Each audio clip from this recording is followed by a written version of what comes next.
தொழிற்கல்வி மாணவர்களுக்கும் தொழிற்கல்வி ஆசிரியர்களுக்கும் வணக்கம். இன்றைக்கி நம்ம auditing 12th standard lesson 3 internal audit பார்க்க போகிறோம். ஸோ ஏற்கனவே நீங்கள் போன வகுப்பில் பார்த்தது தான். ஒரு சின்ன ரீகேப் பார்த்துட்டு 5 மார்க்ஸ் கொஷின்ஸ் நம்ம போயிடலாம். ஃபஸ்ட்டு ஷார்ட் ஆன்சர்ஸ் பார்க்க போகிறோம், 2 மார்க்ஸ். அதில் ஃபஸ்ட்டு எப்படி கேட்பாங்கன்னா, what do you mean by internal audit or write a short note on internal audit. இப்போ இன்டர்னல் ஆடிட்னா என்னென்னு உங்களுக்கு தெரியணும். அதுக்கு ஒரு சின்ன சம்பவம் மட்டும் சொல்லிடுறேன். நீங்கள் 11th ஸ்டாண்டர்ட் ப்ராக்டிக்கல் எக்ஸாம் பண்ணும்போது நீங்கள் பார்த்துருப்பீங்க, internal examiner, external examiner. So internal எக்ஸாமினர்ன்றவர் யாருப்பா? உங்கள் ஆசிரியர், உங்கள் பள்ளியில் பணிபுரிகின்ற ஆசிரியர். அவர் என்ன பண்ணுவார்? உங்களுடைய ரெக்கார்ட்ஸ் எல்லாம் சரி பார்த்து சைன் பண்ணி உங்களுடைய தலைமை ஆசிரியர் HM கிட்ட சப்மிட் பண்ணி வாங்கி வச்சுப்பார். அதுக்கப்புறம் வேறு பள்ளியிலேருந்து வரக்கூடிய எக்ஸ்டர்னல் எக்ஸாமினர் என்ன பண்ணுவார்? அதை சரி பார்த்து அவர் சைன் பண்ணுவார். அப்போது இன்டர்னல் எக்ஸாமினர்ன்றவர் யார்? உங்களுடைய ரெக்கார்ட்ஸ், அந்த உங்களுடைய பள்ளியில் உங்கள் மாணவர்களுடைய ரெக்கார்ட்ஸ் எல்லாம் சரி பார்த்து ரெடி பண்ணி வச்சுடுவார். ஆகையினால எக்ஸ்டர்னல் எக்ஸாமினரோட வேலை சீக்கிரமாக முடிஞ்சிடும். அதே மாதிரி தான் இன்டர்னல் ஆடிட்டர் அப்படின்றவர். இன்டர்னல் ஆடிட்டர்ன்றது என்னென்னா, ஆர்கனைசேஷன் உள்ளேயே, வித்தின் தி ஆர்கனைசேஷன் இன்டர்னலி எல்லா அக்கௌண்டிங் ட்ரான்சாக்ஷன்ஸையும் எல்லா பிஸ்னஸ் ட்ரான்சாக்ஷன்ஸையும் வெரிஃபை பண்ணுவாங்க, கிரிட்டிக் பண்ணுவாங்க. ஸோ அதோட ரிப்போர்ட்ஸையும் தருவாங்க. இதுதான் இதோட டோட்டல் மெசேஜ். இப்போ நம்ம ஃபஸ்ட் கொஷின் பார்க்கலாம். Meaning of internal audit. இல்லை பாருங்கள் ஆன்சரில், audit conducted on a continuous basis, தொடர்ச்சியாக நடக்கும். இப்போ ஆனுவல் ஆடிட்ன்றது வருஷ கடைசியில் நடக்கும் இல்லையா? அந்த எக்ஸ்டர்னல் எக்ஸாமினர் வரவர் அந்த ப்ராக்டிக்கல் எக்ஸாம் டைமில் தான் வருவார், அந்த நான் சொன்ன எக்ஸாம்பிளில். ஆனால் இங்கே பாருங்கள், audit is conducted as a continuous basis. இது தொடர்ந்து நடக்கும். யாரால்? எம்ப்ளாயி. இன்டர்னல் ஆடிட்டர்ன்றவர் அந்த ஆர்கனைசேஷனோட, அந்த கம்பெனியோட எம்ப்ளாயி. ஓகே, அவர் எதுக்கு அப்பாயின்ட் பண்ணியிருக்காங்க? Specially for this purpose. இந்த அக்கௌண்டிங் ட்ரான்சாக்ஷன்ஸையும் மற்ற ட்ரான்சாக்ஷன்ஸையும் செக் பண்ணுறதுக்கு மட்டுமே ஸ்பெஷலி அவர் அப்பாயின்ட் பண்ணியிருக்காங்க, நியமித்திருக்கிறார்கள். அது மட்டும் இல்லை, எல்லா ஆப்ரேஷன்ஸ், எல்லா செயல்பாடுகளையும் அவர் ரிவ்யூ பண்ணுவார். ரிவ்யூனா மறு ஆய்வு பண்ணிவிட்டு அதுக்கு தகுந்தாப்பில் என்ன சொல்லுவார்? சஜஷன்ஸ், ஆலோசனைகள். யாருக்கு? மேனேஜ்மெண்ட்டுக்கு. அப்போ தான் அந்த எஃபிஷியன்சி, திறனை இம்ப்ரூவ் பண்ண முடியும், அதிகரிக்க முடியும். ஸோ இன்டர்னல் ஆடிட் அப்படின்றது என்னென்னா, கண்டினியூஸாக ஆர்கனைசேஷனுக்கு உள்ளேயே நடக்கக்கூடியது. அதை நடத்துறது ஒன் ஆஃப் தி எம்ப்ளாயி. அது ஸ்பெஷலாக அதுக்காகவே அவர் அப்பாயிண்ட் பண்ணியிருக்காங்க. அது மட்டும் இல்லாமல் அவர் ரிவ்யூ பண்ணி அதோட சஜஷன்ஸ், அதை இம்ப்ரூவ் பண்ணுறதுக்கு தேவையான சஜஷன்ஸை மேனேஜ்மெண்ட்டுக்கு தருவார். இதுதான் இன்டர்னல் ஆடிட், அதோட மீனிங். அடுத்தது பாருங்கள், டெஃபினிஷன். இப்போ நம்ம பார்த்தது மீனிங், பொருள். இப்போ டெஃபினிஷன், வரைவிலக்கணம். வாட்டர் பி மெஹ் அப்படின்றவர் என்ன சொல்கிறாருன்னா, இன்டர்னல் ஆடிட்டிங் அப்படின்றது கன்சிஸ்ட், அதில் அடங்கியுள்ளது. எதில் அடங்கியுள்ளது? கண்டினியூஸ், ஒரு தொடர். கிரிட்டிக்கல், விமர்சித்தல். ரிவ்யூ, மறு ஆய்வு. இது எல்லாமே தொடர்ச்சியாக விமர்சித்தல், மறு ஆய்வின் மூலமாக. எதை? ஃபினான்ஷியல் அண்ட் ஆப்ரேட்டிங் ஆக்டிவிட்டீஸ், நிதி செயல்களையும் மற்ற செயல்களையும். ஆக்டிவிட்டீஸ்ன்றது என்னதுப்பா? செயல்கள். அதை பண்ணுறது யார்? Staff auditor. அவர் ஃபுல் டைமாக இதை தான் வேலையே அவருக்கு. அந்த ஃபினான்ஷியல் மற்றும் ஆப்ரேட்டிங் ஆக்டிவிட்டீஸை ரிவ்யூ பண்ணுறது, கிரிட்டிக் பண்ணுறது. ஓகே, ஸோ இவர் கம்பெனியோட எம்ப்ளாயி, ஆகையினால கம்பெனியில் தான் சேலரி வாங்குறார். ஸோ அதை தான் வாட்டர் பி மேக் சொல்கிறார். அடுத்தது, who is an internal auditor. இது இப்போ நம்ம பார்க்குறது எல்லாமே 2 மதிப்பெண்களை கேட்கறதுக்கான வாய்ப்புகள் அதிகம். இன்டர்னல் ஆடிட்டர் அப்படின்றவர் யாருன்னா, இன்டர்னல் ஆடிட் பண்ணுறவர் இன்டர்னல் ஆடிட்டர். ஸோ முதல்ல நம்ம என்ன பண்ணணும்னா, இன்டர்னல் ஆடிட்னா மீனிங் எழுதிட்டு அதுக்கப்புறம் அதை கண்டக்ட் பண்ணுறவர் அப்படின்ற சொல்லணும். ஸோ இங்கே பாருங்கள், audit which is conducted internally.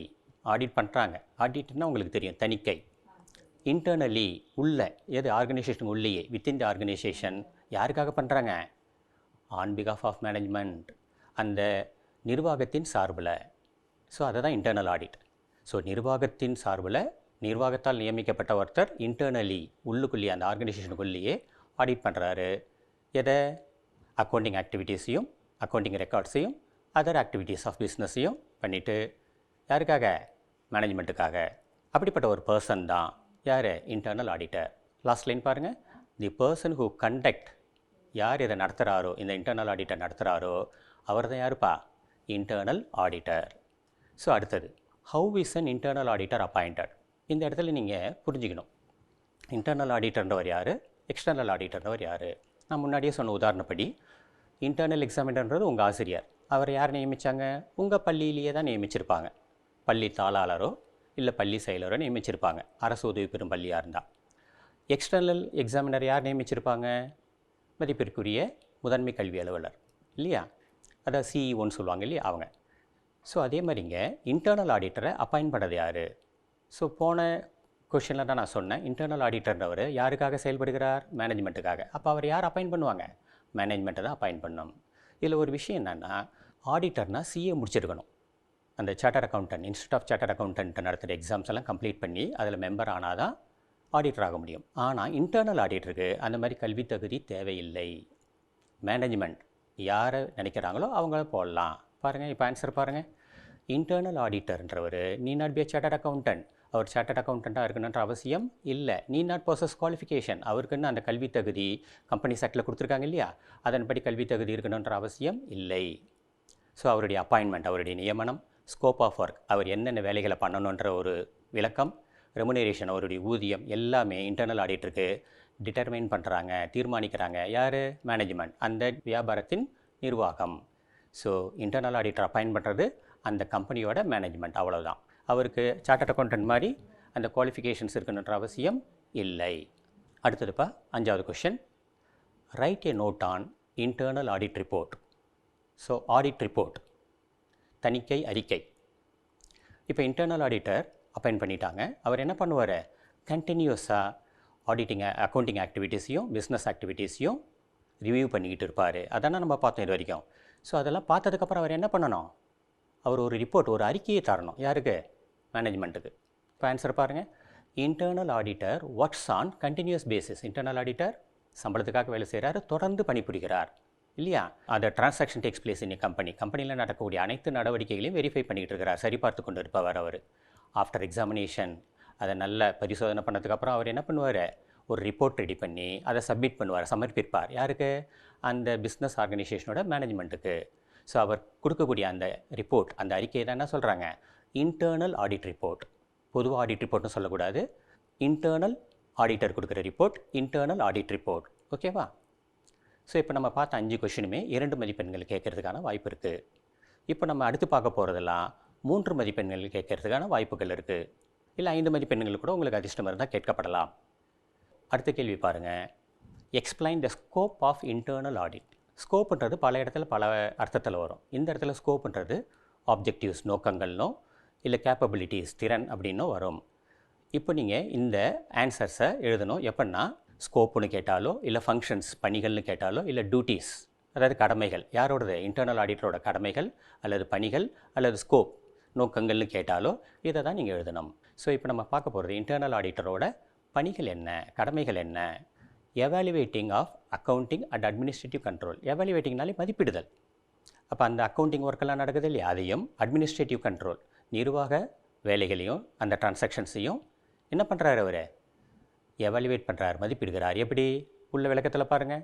By standard costing, அதாவது இதுக்கு இந்த செலவு தான் அப்படின்னு ஸ்டாண்டர்டாக ஒரு காஸ்ட் எஸ்டிமேட் பண்ணி வச்சுருப்பாங்க. அந்த அடிப்படையில் பணிபுரிகிறதான்னு பார்க்கணும் அவர். அதே மாதிரி பட்ஜெட்ரி கண்ட்ரோல், செலவுகளெல்லாம் அந்த பட்ஜெட் அடிப்படையில் தான் நடக்குதா. இது மாதிரி நிறைய கண்ட்ரோல் டிவைசஸ் இருக்குது. அந்த கண்ட்ரோல் ஆக்டிவிட்டீஸ், அட்மினிஸ்ட்ரேட்டிவ் கண்ட்ரோல்லாம் சரியாக நடக்குதான்றதை அவர் எவாலுவேட் பண்ணணும், மதிப்பிட வேண்டும். 2வது, ப்ரொடெக்ஷன் ஆஃப் அசட்ஸ். அதாவது ஆர்கனைசேஷனில் இருக்கக்கூடிய அசட்ஸ், சொத்துக்கள் அத்தனையுமே ப்ரொடெக்ட், சரியான முறையில் பாதுகாக்கப்படுகிறதா, அதையும் பார்த்து ரிப்போர்ட் தர வேண்டியது யாரோட வேலைப்பா? இன்டர்னல் ஆடிட்டரோட வேலை. So accounting transaction, business transaction மட்டும் பார்க்குறது இல்லை. செகண்ட் பாயிண்டில் பாருங்கள் என்ன கொடுத்துருக்காங்க? ப்ரொடெக்ஷன், பாதுகாத்தல். எதை? Assets of the company. So அது விளக்கத்தை பாருங்கள். It reports to the management about the utilisation of the asset. அதாவது அந்த பிஸ்னஸ் ஆர்கனைசேஷனில் இருக்கக்கூடிய அசட்ஸ் யூட்டிலைஸ், பயன்படுத்தப்படுகிறதா, சரியான முறையில் பயன்படுத்தப்படுகிறாருன்றதையும் அவர் ரிப்போர்ட் கொடுக்கணும். அது மட்டும் இல்லை, adequacy of return from the investment, அதிலிருந்து போதுமான அளவுக்கு வருமானம் வருதா அந்த அசட். இப்போ ஒரு மிஷினரி வாங்குகிறோன்னா அந்த மிஷினரியை யூட்டிலைஸ் எப்படி பண்ணுறாங்க, எவ்வாறு பயன்படுத்துகிறார்கள்ன்றதையும், அதில் நம்ம எவ்வளோ இன்வெஸ்ட் பண்ணியிருப்போம் அதுலேருந்து போதுமான அளவுக்கு ரிட்டர்ன்ஸ், வருமானம் வருகிறதா அப்படின்றதையும் அவர் ஆராய்ந்து ரிப்போர்ட் தரணும் மேனேஜ்மெண்ட்டுக்கு. 3வது point, compliance with established policies and procedures. கம்ப்ளைன்ஸ்னாலே கடைபிடித்தல். அப்போது அந்த பிஸ்னஸ் ஆர்கனைசேஷனில் இருக்கக்கூடிய பாலிசிஸ், கொள்கைகள், ப்ரொசீஜர்ஸ், நடைமுறைகள், அது அனைவராலும் அனைத்து துறைகளிலும் எல்லா டிபார்ட்மெண்ட்ஸ்லேயும் அதை ஃபாலோ பண்ணுறாங்களா, அது மாதிரி அந்த விதிமுறைகளுக்கு உட்பட்டு கீழ்ப்படிந்து நடக்கிறதா எல்லா வேலையும், அதை தான் அவர் சொல்லணும். செகண்ட் லைனில் பாருங்கள், ப்ரீ டிட்டர்மைண்டு பாலிசி, முன்கூட்டியே திட்டமிடப்பட்ட கொள்கைகள், ப்ரொசீஜர்ஸ் நடைமுறைகள், ஸ்டாண்டர்ட்ஸ். ஸ்டாண்டர்டுன்றது இந்த அளவுக்கு நீங்கள் பண்ணியிருக்கணும் அப்படின்ற ஒரு எல்லை வரையறை இருக்கும், அந்த பர்ஃபார்மன்ஸ். ஸோ அதெல்லாம் ஒழுங்காக கடைபிடிக்கப்படுகிறதா அப்படின்றதையும் அவர் பார்த்து ரிப்போர்ட்டில் குறிப்பிட வேண்டும். 4வது, reliability and validity of reports. ரிலையபிலிட்டினா நம்பகத்தன்மை, வேலிடிட்டினா செல்லுபடி ஆகின்ற. ஸோ அதில் விளக்கம் பார்த்தீங்கன்னா உங்களுக்கு புரிஞ்சிடும். இன்டர்னல் ஆடிட்டிங் அப்படின்றது அசர்டைன், கண்டறிதல். எதப்பா? Reliability of financial and operating reports. இப்போது ஒரு டிபார்ட்மெண்ட்லையும், அக்கௌண்ட்ஸ் டிபார்ட்மெண்ட்டில் கொடுக்குறது ஃபினான்ஷியல் ரிப்போர்ட், மற்ற டிபார்ட்மெண்ட்டில் கொடுக்குறதெல்லாம் ஆப்ரேட்டிங் ரிப்போர்ட்ஸ். இந்த ரிப்போர்ட்ஸ்லாம் மற்ற டிபார்ட்மெண்ட்ஸ்லேருந்து தருவாங்க இல்லையா, அதெல்லாம் அவர் என்ன பண்ணணும், இன்டர்னல் ஆடிட்டர் வெரிஃபை பண்ணி, அதை ரீட் பண்ணி, தரோ பண்ணி, எக்ஸாமின் பண்ணி, அதை அட்வைசரி சர்வீஸ் மேனேஜ்மெண்ட்டு கொடுக்கணும். அட்வைசரினா ஆலோசனை சேவைகளை அவர் நிர்வாகத்திற்கு தர வேண்டும். தேவைப்பட்டால் அந்த சிஸ்டம், அந்த control, internal check system, internal audit system எல்லாமே இம்ப்ரூவ் பண்ணுறதுக்கு என்ன வேணுமோ அது எல்லாமே அவர் ஆலோசனைகளாக சொல்ல வேண்டும். இப்போது 7வது question, advantages of internal audit. So அட்வான்டேஜஸ்னால் உங்களுக்கு தெரியும், அதோட நன்மைகள், பயன்கள், இப்படி எது வேணாலும் சொல்லலாம். ஸோ இன்டர்னல் ஆடிட் அப்படின்றது தேவையா அப்படின்னா, இதை நீங்கள் பார்த்தாலே உங்களுக்கு தேவையா இல்லைன்றது புரிஞ்சிடும். ஸோ ஃபஸ்ட்டு பாருங்கள், detection of errors and frauds. Detection அப்படின்னாலே உங்களுக்கு தெரியும், கண்டறிதல். எதை? எரர்ஸ் அண்ட் ஃப்ராட்ஸ், தவறுகளையும் தப்புகளும் ஏதாவது நடந்திருந்தா, எதில்? அக்கௌண்டிங்லேயோ இல்லை அதர் ஆக்டிவிட்டீஸ்லையும் நடந்திருந்தால் இன்டர்னல் ஆடிட் மூலமாக அந்த எரர்ஸ் அண்ட் ஃப்ராட்ஸை டிடெக்ட் பண்ண முடியும், கண்டறிய முடியும். ஸோ எக்ஸ்ப்ளனேஷனில் பாருங்கள், இன்டர்னல் ஆடிட்ன்றது கண்டினியூஸாக தொடர்ந்து கிரிட்டிக்ஸ்ன்ற சொன்ன நான் விமர்சனம், எதை? புக்ஸ் ஆஃப் அக்கௌண்ட்ஸையும் அதர் ரெக்கார்ட்ஸ், மற்ற படிவேறுகளையும் பார்க்குறாங்க. அதனால் எரர்ஸ் அண்ட் ஃப்ராட்ஸை ஈஸியாக டிடெக்ட் பண்ணலாம் அண்ட் ப்ரிவென்ட் பண்ணலாம். Second point, quick presentation of accounts and reports. இப்போ நான் ஏற்கனவே சொன்ன எக்ஸாம்பிள் படி உங்களுடைய ரெக்கார்ட்ஸ் இருக்குது இல்லையா, ஆடிட்டிங் ரெக்கார்ட் 11th ஸ்டாண்டர்டில் நீங்கள் எழுதுந்து, அதை உங்கள் சாரே எல்லாமே பார்த்து கரெக்ஷன் பண்ணி உங்களை கரெக்ட் பண்ணி எல்லாமே பண்ணியிருப்பார். ஆகையினால் வரக்கூடிய எக்ஸ்டர்னல் எக்ஸாமினர் என்ன பண்ணிவிடுவார், குயிக்காக ஒரு கிளான்ஸ் பார்த்துட்டு சைன் பண்ணிவிடுவார். இல்லைனா அவர் எல்லாமே பார்க்கணுன்னா டைம் எடுக்குமா இல்லையா? அதே மாதிரி இன்டர்னல் ஆடிட்டர் கண்டினியூஸாக எல்லா டிரான்சாக்ஷன்ஸையும் கிரிட்டிக் பண்ணுறதுனால, ரிவ்யூ பண்ணுறதுனால, எவாலுவேட் பண்ணுறதுனால எக்ஸ்டர்னல் ஆடிட்டர் என்ன பண்ணலாம், குயிக்காக ஒரு ரிப்போர்ட்ஸை தந்துடலாம். எக்ஸ்ப்ளனேஷன் பாருங்கள், டிரான்சாக்ஷன் போஸ்டிங் எல்லாமே அக்கௌண்ட்ஸ் எல்லாம் ரெகுலர் பேசிஸில் இன்டர்னல் ஆடிட்டர் பண்ணுறாரு. ஆகையினால் எக்ஸ்டர்னல் ஆடிட்டர், கம்பெனிக்குன்னு ஒரு ஆடிட்டர் இருப்பார் இல்லையா, இண்டிபெண்ட் ஆடிட்டர் வெளியில், அவர் நம்ம கொடுத்த அந்த இயர் எண்டில் கொடுத்த உடனே அதை உடனடியாக குயிக்காக கால விரயம் இல்லாமல் குயிக்காக அவர் ஃபைனலைஸ் பண்ணி அக்கௌண்ட்ஸை குயிக்காக தர முடியும். சரியா? 3வது point, advisory service to management. அப்போ இன்டர்னல் ஆடிட்டர்ன்றவர் என்ன பண்ணுறாரு, அட்வைசரி சர்வீஸ், அதாவது அவர் எல்லாத்தையுமே ஆராயிறதுனால, கிரிட்டிக் பண்ணுறதுனால, ரிவ்யூ பண்ணுறதுனால தேவையான அட்வைசரி சர்வீசஸை, ஆலோசனைகளை மேனேஜ்மெண்ட்டுக்கு அவர் தர முடியும். ஆகையினால் என்ன பண்ணலாம், எது சம்மந்தமாலாம் அவர் அட்வைசரி தரலாம். பாயிண்ட்ஸில் பாருங்கள், செகண்ட் லைனில், நியூ ப்ராடக்ட், ஒரு புதிய பொருளை உற்பத்தி பண்ணுறதோ, இம்ப்ரூவிங் தி சிஸ்டம், இப்போ இருக்கக்கூடிய முறைகளை இம்ப்ரூவ் பண்ணுறதோ, மேம்படுத்துகிறதோ, இது எல்லாமே அவருடைய அட்வைஸ் மூலமாக சாதிக்க முடியும். அது அந்த ஆர்கனைசேஷனுக்கு சிறப்பானதாக அமையும். 4வது, proper coordination and control. Internal auditor ஆன்சர்லேயே பாருங்கள், இன்டர்னல் ஆடிட்டர் அப்ரைஸ் பண்ணுறார், மதிப்பிடுகிறார், எவாலுவேட், மதிப்பிடுதல் எல்லாமே ஒன்று தான் கிட்டத்தட்ட. எதை? Efficiency of various control system.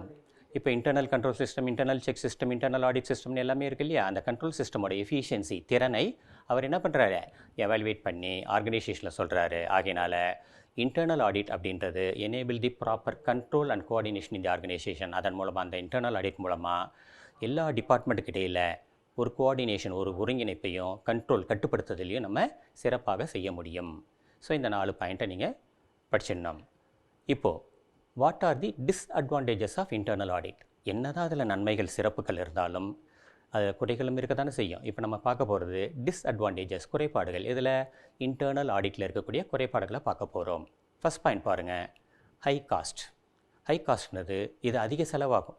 அதாவது இன்டர்னல் ஆடிட்டுக்குன்னு ஒரு டிபார்ட்மெண்ட், அதுக்குன்னு ஒரு இன்டர்னல் ஆடிட்டர் இல்லை குரூப் ஆஃப் இன்டர்னல் ஆடிட்டர்ஸ் போட வேண்டியிருக்கும். அதுக்கான செலவு எல்லாமே இருக்குது இல்லையா, அதை தான் சொல்கிறாங்க. காஸ்ட் ஆஃப் எஸ்டாப்ளிஷிங், அதுக்குன்னு ஒரு டிபார்ட்மெண்ட்டை உருவாக்குறது, ஆப்ரேட்டிங், அது செயல்படுவதற்கான செலவுகள் எல்லாமே வெரி எக்ஸ்பென்சிவ், செலவுகள் அதிகம்ன்றாங்க. 2வது, அன்சூட்டபிள் ஃபார் ஸ்மால் ஆர்கனைசேஷன். இதில் விளக்கம் இல்லை, இதையே நீங்கள் எழுதிடலாம். அதாவது எப்படி எழுதலாம், internal audit is not suitable for small organisation because it is expensive அப்படின்னு நீங்கள் எழுதலாம். ஸோ அன்சூட்டபிள்னால் பொருத்தமானதல்ல, பொருந்தக்கூடியதல்ல ஸ்மால் ஆர்கனைசேஷன்ஸுக்கு. ஏன்னா இது வந்து டைம் அண்டு மணி காஸ்ட் எல்லாமே அதிகமாகும். ஸோ அதை ஸ்மால் ஆர்கனைசேஷன்ஸாக அஃபோர்ட் பண்ண முடியாது. மூணாவது, அன்ரிலையபிள் ஒப்பீனியன். இப்போது உங்கள் சார்கிட்ட கேட்குறேன், நான் தான் எக்ஸ்டர்னல் எக்ஸாமினராக வந்திருந்தேன்னு வச்சுக்கோங்களேன் உங்களுக்காக. அப்போது உங்கள் சார் அவர் தான் இன்டர்னல் எக்ஸாமினர். அவர்கிட்ட நான் கேட்குறேன், அது எப்படி, இது எப்படி, இந்த பள்ளியில் எப்படி, இந்த மாணவர் எப்படி. அவர் சொல்கிறது உண்மையாகவா இருக்கும்? அவர் அந்த பள்ளியை சார்ந்தவர் இல்லவா? ஆகையினால் அவர் சொல்லக்கூடியது அவருடைய பள்ளிக்கு சாதகமாக தான் சொல்லுவார். எதுவுமே புறம்பாகவோ எதிராகவோ சொல்வதற்கான வாய்ப்புகள் குறைவு. அதுபோல் எக்ஸ்பிளனேஷன் பாருங்கள், இன்டர்னல் ஆடிட்டர்ன்றவர் எம்ப்ளாயி, அந்த ஆர்கனைசேஷனில் அவர் சம்பளம் வாங்கக்கூடிய ஒரு எம்ப்ளாயி, ஒரு தொழிலாளி. ஹென்ஸ் ஆகையினால் அவர் கொடுக்குற ரிப்போர்ட் வந்துட்டு may not be true and fair, உண்மையாகவோ அல்லது ஃபேர் நியாயமானதாகவோ இருக்காமலும் இருப்பதற்கு வாய்ப்பு இருக்கிறது. அதாவது அவர் சொல்கிறது நியாயமாகவும் உண்மையாகவும் இல்லாமல் இருப்பதற்கான வாய்ப்புகள் அதிகம். இது ஒரு குறை. அப்போ இன்டர்னல் ஆடிட்டோட பர்பஸே நம்மளுக்கு சால்வ் ஆகாமல் போயிடுது.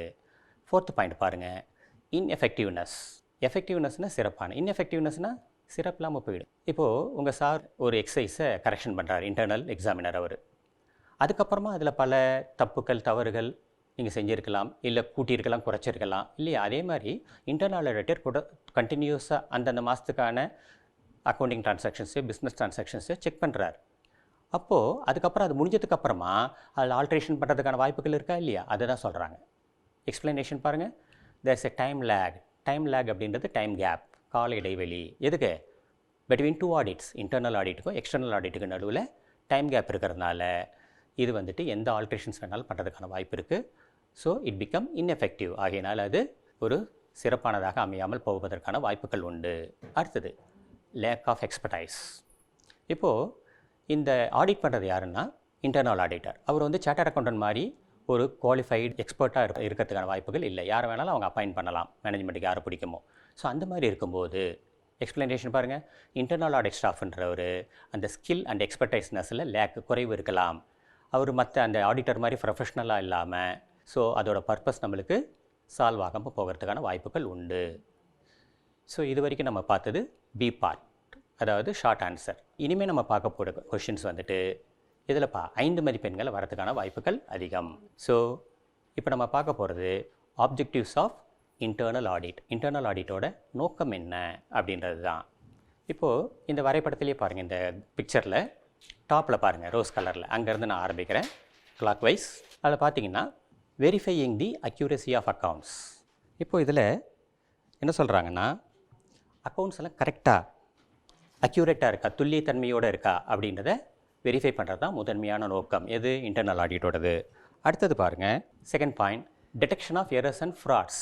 டிடெக்ஷனாக கண்டறிதல். அதாவது இதில் என்ன சொல்கிறாங்கன்னா, ஸோ இன்டர்னல் ஆடிட் வந்துட்டு அவருக்குன்னு ஒரு சூட்டபிள் டெக்னிக் வச்சுருப்பார். அதன் மூலமாக அவர் என்ன பண்ணுவார்? எரர்ஸ் அண்ட் ஃப்ராட்ஸை கண்டறிவார். மூணாவது, review the system of internal check and control. அந்த internal check system, internal control சிஸ்டம்னு இருக்கு இல்லையா, அதையெல்லாம் ரிவ்யூ பண்ணணும், மறுபரிசீலனை செய்தல். ஸோ அதை தான் என்ன சொல்கிறாங்க? Reviewing the system of internal check and control. இப்போ நாலாவது பாருங்கள், வெரிஃபையிங் தி கம்பெனி அசெட்ஸ். அந்த கம்பெனியோட சொத்துக்கள் சரியான முறையில் பயன்படுத்தப்படுகிறதா இருக்கிறதா அப்படின்ற வெரிஃபை பண்ணுறது இன்டர்னல் ஆடிட்டோட அடுத்த நோக்கமாக இருக்குது. அதுக்கு அடுத்தது வெரிஃபையிங் தி லயபிலிட்டிஸ். எப்படி சொத்துக்களை வெரிஃபை பண்ணுறோமோ, சரி பார்க்குறோமோ, அதே மாதிரி லயபிலிட்டிஸ் பொறுப்புகளையும் சரிபார்த்து அது அந்த நிறுவனத்தை, அந்த கம்பெனிக்கு சேர்ந்த லயபிலிட்டிஸ் ஆனதையும் நம்ம பார்க்கணும். அடுத்தது அடரன்ஸ் டு அக்கௌண்டிங் ஸ்டாண்டர்ட்ஸ். அடரன்ஸ்னால் கடைப்பிடிக்கப்பட்டுள்ளதா, அந்த அக்கௌண்டிங்கில் ஸ்டாண்டர்ட்ஸ் இருக்கு இல்லையா, அந்த அக்கௌண்டிங் ரூல்ஸ் அண்ட் ரெகுலேஷன்ஸ் அதெல்லாம் அக்கௌண்டிங் ரெக்கார்ட்ஸில் ஃபாலோ பண்ணியிருக்காங்கன்றதையும் நம்ம பார்க்கணும். அதுவும் இன்டர்னல் ஆடிட்டோட ஆப்ஜெக்டிவ். கடைசியாக ரிவ்யூவிங் தி மேனேஜரியல் ஃபங்க்ஷன். இப்போ ஆஃபீஸ் ரெக்கார்ட்ஸ், ஆஃபீஸ் ட்ரான்சாக்ஷன்ஸ் மட்டும் இல்லாமல், பிஸ்னஸ் ட்ரான்சாக்ஷன் மட்டும் இல்லாமல் மேனேஜ்மெண்ட் அவங்களுடைய ஃபங்க்ஷன்ஸையும் மறு ஆய்வு செய்து அவங்களுக்கு ரிப்போர்ட் தருவார். ஆகையினால அவங்க வந்து என்ன பண்ண முடியும்? அவங்க கொடுக்குற சஜஷன்ஸை இம்ப்ரூவைஸ் பண்ணிக்க முடியும். ஸோ இதுதான் இன்டர்னல் ஆடிட்டோட நோக்கங்கள். அடுத்தது இன்டர்னல் செக்குக்கும் இன்டர்னல் ஆடிட்டுக்கும் இருக்கக்கூடிய வேறுபாடுகள், டிஃபரன்சஸ். இதுவும் 5 மதிப்பெண்களில் வரும்பா. இதில் 6 பாயிண்ட் இருக்குது. நீங்கள் ஏதாவது 5 பாயிண்ட் எழுதினீங்கன்னா போதும். என்னுடைய வேண்டுகோள் என்னென்னா ஆரையும் படிங்க, அதில் ஏதாவது ஒன்று மறந்துட்டா கூட இல்லை ஏதாவது ஒன்று தவறாக வந்தால் கூட நீங்கள் அதை சரிபார்த்து கொள்ள முடியும். அந்த ஒன்று போச்சுன்னா கூட முழு மதிப்பெண்களை பெற முடியும். படிக்கிறதே 5 நாள் ஒன்று மறந்து போச்சுன்னா உங்களுடைய மதிப்பெண்கள் குறைய வாய்ப்பு இருக்கிறது.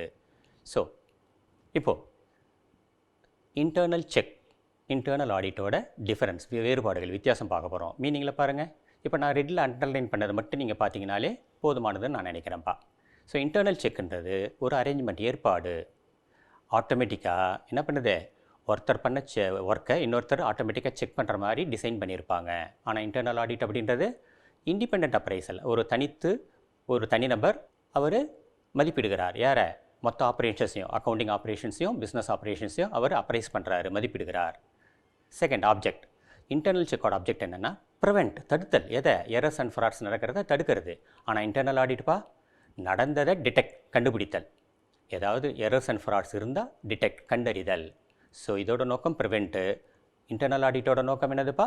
டிடெக்ட், கண்டறிதல், ஏதாவது எரர்ஸ் அண்ட் ஃப்ராட்ஸ் நடந்திருக்கான்னு. 4வது ஸ்கோப் ஆஃப் ஒர்க். இதில் பாருங்கள், இன்டர்னல் செக்ன்றது ஒரு டிவைஸ், ஒரு கருவியாக செயல்படுகிறது. எப்போது? For doing the work. அது பணி நடக்கும்போதே, அந்த வேலை நடக்கும்போதே ஒரு டிவைஸாக, ஒரு கருவியாக இருக்குது. ஆனால் இன்டர்னல் ஆடிட்ன்றது ஒரு டிவைஸ், ஒரு கருவியாக இருக்குது. எப்போது? அது நடந்து முடிஞ்சதுக்கப்புறம் செக்கிங், சரி பார்க்குறதுக்கு மட்டும்தான். 4வது discovery of errors and frauds. டிஸ்கவரினா எப்போ கண்டறிய முடியும்? இப்போ இன்டர்னல் செக்கில் பார்த்தீங்கன்னா டிஸ்கவர்டு டூரிங் தி கோர்ஸ். இப்போது இந்த நான் ஷூட்டிங் எடுக்கும்போதே ஏதாவது தவறு இருந்துச்சுன்னா அப்போவே கண்டுபிடிச்சிடுவாங்க. அது மாதிரி தான் இன்டர்னல் செக்ன்றது. அந்த வேலை நடக்கும்போதே, அந்த கோர்ஸ் ஆஃப் டூயிங் ஒர்க், அந்த ஒர்க்கு நடக்கும்போதே டிஸ்கவர் பண்ணுறது தான் இன்டர்னல் செக். ஆனால் இன்டர்னல் ஆடிட்ன்றது எப்படிப்பா? டிஸ்கவர்டு, கண்டறியப்படுகிறது after completion of the work, அந்த வேலை முடிஞ்சதுக்கப்புறம் தான். ஸோ இன்டர்னல் செக்கில் உடனடியாக திருத்திக் கொள்ள வாய்ப்பு இருக்கிறது. ஆனால் இன்டர்னல் ஆடிட்டில் மறுபடியும் அதை பார்க்கப்பட வேண்டும். அடுத்தது 5வது கமென்ஸ்மெண்ட் ஆஃப் ஒர்க். இது எப்போ ஆரம்பிக்கிறாங்க, அது எப்போ ஆரம்பிக்கிறாங்க? இன்டர்னல் செக்ன்றது operation during the course of transaction. அந்த ட்ரான்சாக்ஷன் நடக்கும்போதே என்ன பண்ணுறாங்க, அந்த இன்டர்னல் செக்ன்றது ஆரம்பிச்சிடுது. ஆனால் இன்டர்னல் ஆடிட்ன்றது என்னதுப்பா? Commence only when process completed. அந்த செயல் நடந்து முடிந்த பிறகு தான் இன்டர்னல் ஆடிட்டோட வேலையை ஆரம்பிக்குது. அடுத்தது பர்ஃபார்மன்ஸ் ஆஃப் ஒர்க். இப்போ இன்டர்னல் செக் பண்ணுறதுக்கு நியூ ஸ்டாஃப் தேவையில்லை, இருக்கிற ஸ்டாஃபையே அரேஞ்ச் பண்ணுவாங்க. ஒருத்தர் பண்ணுற ஒர்க்கு இன்னொருத்தர் செக் பண்ணுற மாதிரி. ஆனால் இன்டர்னல் ஆடிட்டில் ஸ்பெஷலி இதுக்குன்னு ஒரு டிபார்ட்மெண்ட் க்ரியேட் பண்ணி ஸ்பெஷலி ஆடிட்டரை அப்பாயிண்ட் பண்ணணும். ஸோ இன்டர்னல் செக்கில் நியூ ஸ்டாஃப் தேவையில்லை, இருக்கிற ஸ்டாஃபையே அரேஞ்ச் பண்ணிக்கலாம். ஆனால் இன்டர்னல் ஆடிட்டில் specially we have to appoint a person, new person. Okay, இப்போ அடுத்ததுப்பா கடைசி கொஷன், இன்டர்னல் கண்ட்ரோலுக்கு இன்டர்னல் ஆடிட்டுக்கு இருக்கக்கூடிய வித்தியாசம். இப்போ நம்ம இதுக்கு முன்னாடி பார்த்த டிஃபரன்ஸே தான் கிட்டத்தட்ட இதில் ரிப்பீட் ஆகும். ஒரு 1-2 பாயிண்ட்டை தவிர ரிப்பீட் ஆகும். இப்போ மீனிங் பாருங்கள், அங்கே பார்த்ததே தான். ஸோ இன்டர்னல் கண்ட்ரோல்ன்றது என்ன? இன்டர்னல் செக் அதுலேயே அடங்கியிருக்கு இல்லையா? இன்டர்னல் கண்ட்ரோல்ன்றது ஒரு மரம் மாதிரி, இன்டர்னல் செக்ன்றது அதில் ஒரு கிளை. அப்போ இன்டர்னல் கண்ட்ரோலுக்கு இன்டர்னல் செக்குக்கும் வேறுபாடுகள் இருக்கிறதுக்கு வாய்ப்புகள் இல்லை. ஸோ இன்டர்னல் கண்ட்ரோல் மீனிங் பாருங்கள், அரேஞ்ச்மெண்ட் ஆஃப் டியூட்டிஸ். இங்கே கடமைகளை, இந்த வேலைகளை அரேஞ்ச் பண்ணுறாங்க, ஏற்பாடு பண்ணுறாங்க. எப்படி? ஆட்டோமேட்டிக்கலி செக்டு பை அனதர், ஆட்டோமேட்டிக்காக இன்னொருத்தர் செக் பண்ணுற மாதிரி. ஆனால் இன்டர்னல் ஆடிட்ன்றது இண்டிபெண்ட் ரிவ்யூ, ஒரு தனிநபரால், ஒரு தனிநபரோ இல்லை தனிக்குழுவோ அதை ரிவ்யூ பண்ணுறாங்க, மறு ஆய்வு செய்கிறாங்க. ஆப்ஜெக்டிவ், இன்டர்னல் கண்ட்ரோலோட ஆப்ஜெக்ட் என்னென்னா எரர்ஸ் அண்ட் ஃப்ராட்ஸை மினிமைஸ் பண்ணணும், குறைக்கணும். ஆனால் இன்டர்னல் ஆடிட்லப்பா எரர்ஸ் அண்ட் ஃப்ராட்ஸை ஆல்ரெடி கமிட்டட், ஆல்ரெடி நடந்ததை டிஸ்கவர், கண்டறிதல், டிடெக்ட் பண்ணுறது. 3வது scope of work allocated to different employees. இந்த இன்டர்னல் கண்ட்ரோலில் பார்த்தீங்கன்னா ஒவ்வொரு வேலையும் ஒருத்தருக்குன்னு பல தொழிலாளர்களுக்கு அதை பகிர்ந்து தருவாங்க. பார்த்தீங்களா? மறுபடியும் பாருங்கள், ஒர்க் இஸ் அலோகேட்டட், வேலை பகிர்ந்தளிக்கப்படுகிறது, பிரிக்கப்படுகிறது, டிஃப்ரெண்ட் எம்ப்ளாயீஸ், பல தொழிலாளர்களுக்கு. ஆனால் இன்டர்னல் ஆடிட்பா checked by an internal auditor only. So அடுத்தது ஒர்க் பர்ஃபார்மன்ஸ். ஒர்க் யார் பர்ஃபார்ம் பண்ணுறாங்கன்னா, இவர் நோ செப்பரேட் ஸ்டாஃப். இன்டர்னல் கண்ட்ரோலில் செப்பரேட் ஸ்டாஃப் கிடையாது, இருக்கிற ஸ்டாஃப் வச்சே தான் பண்ணுறாங்க. ஆனால் இன்டர்னல் ஆடிட்டில் அதுக்குன்னு ஸ்பெஷலி மேனேஜ்மெண்ட் அப்பாயிண்ட் பண்ணுறாங்க, என்கேஜ் பண்ணுறாங்க. லாஸ்ட் பாயிண்ட், கண்டக்ட் எப்படி நடத்துகிறாங்கன்னா, device for keeping a check on work. On ஒர்க்குன்னா அந்த வேலை நடக்கும்போதே இந்த டிவைஸை பயன்படுத்துகிறாங்க. ஆனால் இன்டர்னல் ஆடிட்டில் என்னது பண்ணுறாங்க? Check the work done. Work டன்ன்றது என்னது? வேலை நடந்து முடிந்த பிறகு அதை வச்சுக்கிட்டு செக் பண்ணுறாங்க. அதை எந்த அடிப்படையில் செக் பண்ணுறாங்கன்னு கொடுத்துருக்காங்க பாருங்கள். Lights of policies and procedure, அந்த கம்பெனியில் இருக்கக்கூடிய பாலிசிஸ், கொள்கைகள், ப்ரொசீஜர்ஸ், நடைமுறைகள், அந்த அடிப்படையில் தான் வச்சு அவங்க என்ன பண்ணுறாங்க, அந்த ஒர்க்கு நடந்தது கரெக்டாக இல்லையான்றதை செக் பண்ணுறாங்க. ஸோ இது வரைக்கும் நம்ம என்ன பார்த்தோம்னா இன்டர்னல் ஆடிட் பற்றி பார்த்தோம்ப்பா. ஸோ ஸ்டூடெண்ட்ஸ், இது ஜஸ்ட் ஃபார் நாலேஜுக்கு மட்டும் படிக்கிறேன்னு நினைக்காம மதிப்பெண்களுக்கும் படிக்கிறீங்கன்னு நினைங்க. நிறைய பேர் மதிப்பெண்களுக்கு தான் முக்கியத்துவம் தரீங்க. நிச்சயமாக அப்படி இல்லை, புரிஞ்சுக்கிட்டு படிங்க. நான் சொன்ன அந்த எக்ஸாம்பிள் ஞாபகம் வச்சுக்கோங்க. ப்ராக்டிக்கல் எக்ஸாமில் இன்டர்னல் எக்ஸாமினர், எக்ஸ்டர்னல் எக்ஸாமினர்னு இல்லையா? ஸோ அதே மாதிரி தான் இன்டர்னல் எக்ஸாமினர் மாதிரியே தான் இன்டர்னல் ஆடிட்டர், அப்புறம் எக்ஸ்டர்னல் எக்ஸாமினர் மாதிரி தான் external audit or external auditor. So இவர் எம்ப்ளாயி, அவர் வந்துட்டு இண்டிபெண்டன்ட் பர்சன். இவர் வந்துட்டு கண்டினியூஸாக இன்டர்னல் ஆடிட்டர்ன்றவர் கண்டினியூஸாக அந்த ஆடிட்டை பண்ணுறாரு. But independent auditor, external auditor எப்போ பண்ணுறாரு? அந்த ஒர்க்கெல்லாம் நடந்து முடிஞ்சதுக்கப்புறம் கடைசியில் இயர் எண்டில் தான் அந்த அக்கௌண்ட்ஸ் எல்லாம் ஆடிட் பண்ணுறாங்க. ஸோ இவர் இன்டர்னல் ஆடிட்டர்ன்றவர் குவாலிஃபிகேஷன் எதுவும் இருக்கணுன்ற அவசியம் இல்லை, சார்ட்டர்ட் அக்கௌண்டண்ட்டாக இருக்கணுன்ற நெசசரி இல்லை. மேனேஜ்மெண்ட் யாரை ப்ரிஃபர் பண்ணுறாங்களோ அவங்க நியமிக்கலாம். ஆனால் இண்டிபெண்ட் ஆடிட், எக்ஸ்டர்னல் ஆடிட்டர்ன்றவர் சார்ட்டர்ட் அக்கௌண்டண்ட்டாக இருக்கணும், குவாலிஃபைட் பர்சனாக இருக்கணும். அது மட்டும் இல்லாமல் இன்டர்னல் ஆடிட்டர் வந்துட்டு எம்ப்ளாயி, அவர் வாங்குறது salary. But external auditor is an independent person, அவர் வாங்குறது ஆடிட் ஃபீஸ், சார்ஜஸ்ன்னு சொல்லுவாங்க. ஸோ அவர் ஒரு ப்ரொஃபஷ்னல். ஸோ இதோட பர்பஸ் அதை முக்கியமாக பார்த்துக்கோங்க. அட்வான்டேஜஸ் அண்ட் டிஸ்அட்வான்டேஜஸையும் பார்த்துக்கோங்க. All the best you all. மீண்டும் சந்திப்போம்.